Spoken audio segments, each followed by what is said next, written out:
So physical activity is important for the health and development of children. Unfortunately, physical activity levels are beginning to decline in children as early as 7 years of age.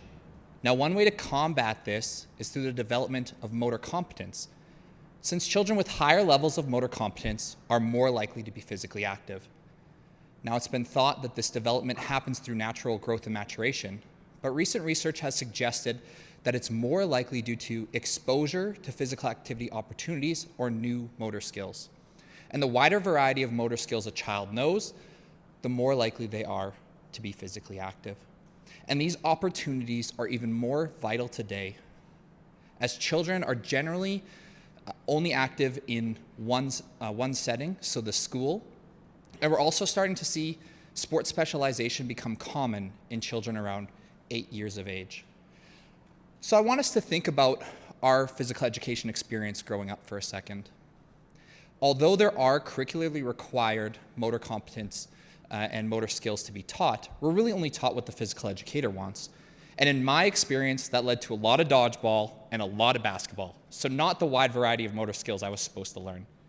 And now let's shift again and think about highly sports specialized children. For example, hockey players. If they don't know how to dribble and shoot a basketball, they're probably not going to go out to the park and play a pickup game with their friends. So the lack of motor development opportunities children are getting from only being active at school and high sports specialization is having a negative impact on their short and long-term physical activity.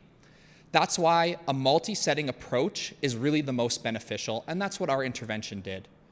So at the home setting, we provided these families with equipment, cue cards, and backpacks for this motor development practice at home.